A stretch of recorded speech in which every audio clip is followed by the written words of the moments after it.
सबको जय मसीह की। मैं पास्टर लालजी विश्वकर्मा। आइए आज दिन की नई शुरुआत के लिए सुबह की प्रार्थना हर एक के लिए करते हैं। प्रार्थना शुरू करने से पहले मैं वचन के माध्यम से हर एक को समझाना चाहता हूँ। आइए वचन को देखते हैं। मलाकी अध्याय 4 वचन 1 से। मलाकी अध्याय 4 वचन 1 से। आइए देखते हैं। क्योंकि देखो वह धधकते भट्ठे का सा दिन आता है। क्योंकि देखो वह धधकते भट्ठे का सा दिन आता है, जब सभी अभिमानी और सब दुराचारी लोग अनाज की खोटी बन जाएंगे, और उस आने वाले दिन में वे ऐसे भस्म हो जाएंगे कि उनका पता तक न रहेगा। सेनाओं के यहोवा का यही वचन है। परंतु तुम्हारे लिए जो मेरे नाम का भय मानते हो, धर्म का सूर्य उदय होगा और उसकी किरणों के द्वारा तुम चंगे हो जाओगे, और उसमें से निकलकर पाले हुए बछड़ों के समान कूदोगे और फादोगे। आमेन, हालेलुया। मेरे प्रियो, यहाँ परमेश्वर की वचन बता रही है, जिसमें परमेश्वर का दास जो मलाकी है, वह परमेश्वर के दिन के आगमन के विषय की बातें हमसे बता रहे हैं। कहता है कि क्योंकि हे मेरे भाइयों, हे मनुष्य की संतानों, कहता है देखो वह धधकते भट्ठे का सा दिन आता है, जब सभी अभिमानी और सब दुराचारी लोग अनाज की खूंटी बन जाएंगे। कहता है कि देखो अभी जो दिन चल रहा है, इस दिन के बाद एक ऐसा दिन आने वाला है कि जो एक धधकते हुए भट्ठे का सा दिन होगा। उन दिनों में जितने अभिमानी लोग होंगे, जितने दुराचारी लोग, जितने अपराध से भरे हुए, जितनी दुष्टता से भरे हुए लोग होंगे, वे अनाज के खूंटी हो जाएंगे, अनाज के खूंटी बन जाएंगे। अर्थात वचन कह रही है कि वे अनाज के खूंटी के समान बन जाएंगे, और उस आने वाले दिन में ऐसे भस्म हो जाएंगे जिनका पता तक न रहेगा। वचन कह रही है कि वे उन अनाज की खूंटियों के समान, जैसे खेत के अंदर किसी भी उपज की लवनी हो जाती है, कटनी हो जाती है, तो कटनी हो जाने के बाद खेत के अंदर उस उपज की खूंटियां बचती है, परंतु जितने उसके पौधे होते हैं, सारे पौधे काटे जा चुके होते हैं, लेकिन उस खेत के अंदर बचे हुए वह पौधों की खूंटियां होती है। कहता है कि ऐसे ही वे लोग होंगे जितने अभिमान से भरे हुए हैं, जितने अहंकार से भरे हुए हैं, जितने दुष्टता से भरे हुए हैं, जितने बुरे विचारों से भरे हुए हैं, जो परमेश्वर की इच्छा के विपरीत चलने वाले लोग हैं। कहता है उनकी दशा उस अनाज की खूंटी के समान होगी। कहता है अर्थात उनकी दशा अनाज की खूंटी अर्थात उनके समान होगी, जैसे किसी अनाज को अगर उसे खत्ते में रखने से पहले उसको हवा में जैसे उड़ाते हैं, हवा में उड़ाते समय जैसे उसके साथ भूसियां निकलती है, अनाज के साथ साथ जो खूंटियां निकलती है, जिसे भूसी के नाम से हम जानते हैं। कहता है कि वह भूसी जो निकलती है, हम उसे उठाकर आग में झोंक देते हैं और आग के द्वारा जल जाती है। ठीक उसी प्रकार परमेश्वर की वचन बता रही है कि जो लोग परमेश्वर के विरुद्ध कार्य करते हैं, जो परमेश्वर के समीप नहीं रहते, अर्थात जो परमेश्वर की इच्छा के खिलाफ जीवन जीते हैं, उनकी दशा उस अनाज की भूसी के समान होगी। जैसे अनाज की भूसी आग में झोंक दी जाती और वह जल जाती है, ठीक उसी प्रकार उन लोगों की दशा होगी जो परमेश्वर के विरुद्ध चलने वाले हैं। उन्हें उस आग के कुंड में झोंक दिया जाएगा, उस नरक के कुंड में झोंक दिया जाएगा, और उस आग के द्वारा वह जल जाएंगे। हालेलुया। लेकिन आगे वचन कह रही है कि वे ऐसे भस्म कर दिए जाएंगे जिनका पता तक न रहेगा। कहता है जैसे जैसे अनाज की भूसी, अनाज की खोटियां अगर आग में डाल दी जाती है, वे ऐसे जल जाती है कि उन्हें ढूंढने पे पता नहीं चलता, क्योंकि आगे उन्हें जला देती है। ठीक उसी प्रकार उनकी दशा होने वाली है कि जो लोग परमेश्वर के विरुद्ध चलते हैं, उन्हें उठाकर उस नरक के आग में ऐसा डाल दिया जाएगा और उस अग्नि में वे ऐसे भस्म होंगे कि उनमें ढूंढने पर भी उनका पता तक न रहेगा। कहता है परंतु तुम्हारे लिए, कहता है कि हे परमेश्वर के चाहने वाले लोगों, हे परमेश्वर से प्रेम करने वाले लोगों, हे परमेश्वर की आज्ञा पे चलने वाले लोगों, कहता है परंतु तुम्हारे लिए एक धर्म का सूर्य उदय होगा, एक धर्म का सूर्य उदय होगा जिसके किरणों के द्वारा तुम चंगे हो जाओगे और उसमें से निकलकर पाले हुए बछड़े के समान कूदोगे और फादोगे।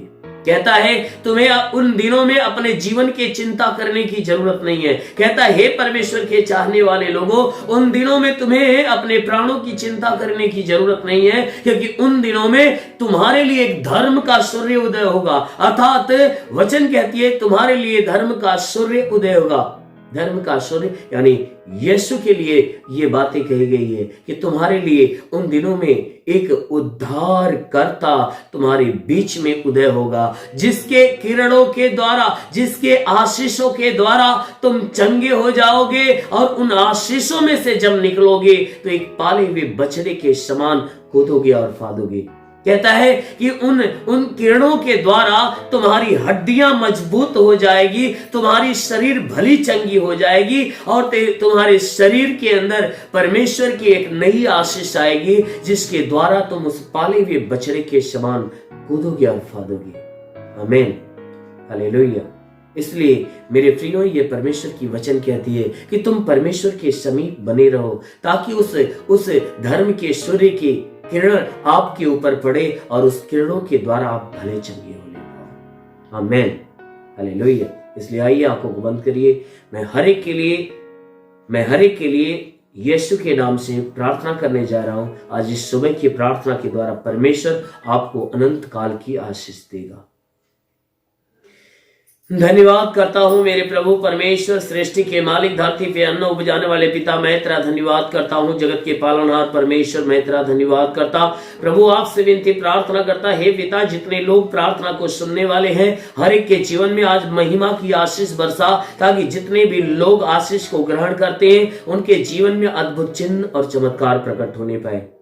ओ महान परमेश्वर, जैसा आपने वचन में कहा, जो विश्वास करता लज्जित नहीं होता। हे परमेश्वर, जितने भी ये प्रार्थना को सुन रहे हैं, प्रार्थना के सुनने वाले लोग तेरे विश्वास में बने हुए, इनके विश्वास के अनुसार इनके जीवन में अनोखा चमत्कार होने दे। जैसे तूने मार्था के विश्वास जैसा लाजर को जिंदा किया, हे परमेश्वर, उसी प्रकार इनके विश्वास के अनुसार इन्हें चंगा कर दे, ताकि इनके शरीर में जितनी भी दुख है, दर्द है, पीड़ा है, जितनी बीमारियां हो, बिल्कुल बाहर निकली। ओ परमेश्वर, जितने बीमार लोग इस प्रार्थना को सुने प्रभु, उनके शरीर से बीमारियां बिल्कुल बाहर निकल जाए। वो परमेश्वर, जिसके सर में दर्द हो, सर का दर्द, बदन में दर्द हो, बदन का दर्द निकल जाए। हे परमेश्वर, हम प्रार्थना करते हैं, हे परमेश्वर, जिनके आंखों में तकलीफ है, आंख की तकलीफें निकल जाए, कान में तकलीफ हो, कान की तकलीफें निकल जाए, दांत में तकलीफ हो, दांत की तकलीफें निकल जाए। जिसके गले में परेशानियां, गले की परेशानियां दूर हो जाए, सीने में दर्द और जलन हो तो निकल जाए, पेट में दर्द, पेट का जलन नष्ट हो जाए, कमर में दर्द हो, रीढ़ की हड्डियों में दर्द हो, यीशु तेरे नाम में नष्ट होने पाए। ओ महान परमेश्वर, प्रार्थना करते इनके घुटने का दर्द निकल जाए, घुटने का दर्द, घुटने का चुभन नष्ट हो जाए। ओ महान परमेश्वर, हम प्रार्थना करते पिता, हे परमेश्वर, इनके जोड़ों का दर्द निकल जाए, गठिया बात की बीमारी, साटिका की बीमारी निकल जाए। ओ महान परमेश्वर, हड्डी का दर्द निकल जाए, मांसपेशियों का दर्द निकल जाए, नसों का दर्द निकल जाए। महान परमेश्वर, हम प्रार्थना करते पिता, हे परमेश्वर, जितने भी लोग प्रार्थना को सुन रहे हैं, हे परमेश्वर, इनके शरीर के अंदर यदि ब्लड प्रेशर, शुगर की बीमारी हो तो बिल्कुल नष्ट होने पाए। दमा हो, HIV, TB, कैंसर नष्ट हो जाए, कितनी भी पुरानी जगह में सूख जाए, फोड़े फुंसियां नष्ट हो जाए। ओ महान परमेश्वर, हम प्रार्थना करते कि हे परमेश्वर, जिनके आंखों में तकलीफ है, आंख की तकलीफ है, बिल्कुल नष्ट होने पाए। मेरे महान परमेश्वर, हम प्रार्थना करते पिता, हे परमेश्वर, जिसका हाथ नहीं उठता उठने लगे, पैर नहीं चलता चलने लगे, जिसके शरीर में ब्लड नहीं बनता, यीशु तेरे नाम में ब्लड बनना चालू हो जाए। जिसका लीवर खराब हो, चंगा हो जाए, किडनी खराब हो, चंगी हो जाए। प्रभु यीशु के नाम से जिसके किडनी में कोई प्रॉब्लम हो तो नष्ट होने पाए। वो महान परमेश्वर हम प्रार्थना करते हैं इनके शरीर से सूजन निकल जाए, सूजन नष्ट होने पाए, गैस की बीमारी निकल जाए। हे परमेश्वर इनके शरीर के अंदर बवासीर की बीमारी हो तो निकल जाए, लकवे की बीमारी बिल्कुल नष्ट होने पाए, पथली हो तो पथली नष्ट हो जाए, ट्यूमर की बीमारी निकल जाए, जिसका माइंड काम नहीं करता यीशु के नाम से काम करने लगे। वो महान परमेश्वर के शरीर में जुकाम हो, खांसी हो, बुखार हो बिल्कुल बाहर निकले, टाइफाइड, मलेरिया, उल्टी, दस्त की बीमारी निकल जाए, उल्टी दस्त की बीमारी निकल जाए, पेचिस पड़ना बंद हो जाए, किसी भी प्रकार के चर्म रोग, खाज खुजलियां नष्ट हो जाए, किसी भी प्रकार के दाग धब्बे निकल जाए, सफेद दाग नष्ट हो जाए, पीलिया स्टोफिलिया की बीमारी, लहू पानी की बीमारी निकल जाए। प्रभु यीशु के नाम में आदेश करता हूं, जिसके पास संतान ना हो परम पिता परमेश्वर उन्हें संतान दे, जिसके गर्भ में संतान की उत्पत्ति नहीं होती, प्रभु तेरे नाम से आज्ञा देता हूं उसके गर्भ के सारे बंधन टूट जाए। हे परमेश्वर उसके गर्भ के ऊपर जो श्राप है श्राप टूट जाए, उसके गर्भ का सारा बंधन खुल जाए, गर्भ में संतान की उत्पत्ति होने पाए। वो महान परमेश्वर हम प्रार्थना करते हैं कि हे परमेश्वर जिसके शरीर के अंदर गंदी आत्मा हो, दुष्ट आत्मा शरीर छोड़े निकल जाए, दुष्ट आत्मा शरीर छोड़े निकल जाए। ओ महान परमेश्वर हम प्रार्थना करते हैं पिता, हे परमेश्वर जितने पढ़ाई लिखाई करने वाले लोग हैं, हे परमेश्वर उनके पढ़ाई लिखाई के क्षेत्र पे आशीष दे, उन्हें ज्ञान और बुद्धि से भर दे ताकि पढ़ाई लिखाई में आगे बढ़े और जीवन के हर लक्ष्य को पूरा करे। जितने नौकरी के तलाश में मेरे प्रभु उन्हें नौकरी देकर आशीष दे, हर एक के रोजी रोजगार, काम धाम, बिजनेस व्यापार के ऊपर आशीष दे, बढ़ोतरी बरकत हो। ओ परमेश्वर जिसके पास कोई रोजगार नहीं, रोजगार देकर आशीष दे, जो गरीबी के श्राप में छुटकारा पाए, जो कर्ज में डूबा है परमेश्वर उसका कर्जा अदा हो जाए, जिसके पास घर नहीं घर हो जाए, चलने का साधन नहीं चलने का साधन हो। ओ महान परमेश्वर प्रार्थना करते पिता आकाश का झरोखा खोला और अपनी महिमा की आशीष से हर एक को भर दे। ओ परमेश्वर हम प्रार्थना करते अपने स्वर्ग का द्वार खोल, स्वर्गीय आत्मा हर एक के ऊपर आने दे। ओ पवित्र आत्मा हर एक को सुले, रेंदो सबारबास से खेले रिवास तंदोलो रंगवासी लिवास खला वसुंदो सबारबा। महान परमेश्वर में प्रार्थना करता हूं आकाश के सोते से महिमा की आशीष हर एक के ऊपर आने दे, ताकि जितने बुरे व्यसन से जकड़े हुए लोग हैं वो छुटकारा पाए, जो बुरे मार्ग पे चलते हैं वो बुराई से मन फिराए और भलाई के मार्ग पे चलना सीखे। ओ परमेश्वर तेरा साथ हर एक के साथ हो, तेरा हाथ हर एक के सर पे बना रहे, अनुग्रह शांति से भर मेरे प्रभु, हम यीशु के नाम में मांगते हैं, आमीन। परमेश्वर हर एक को आशीष दे। God bless you. धन्यवाद। इस वीडियो को लाइक करें, हमारे चैनल को सब्सक्राइब कर बेल आइकन जरूर प्रेस करें हमारी लेटेस्ट वीडियो सबसे पहले देखने के लिए।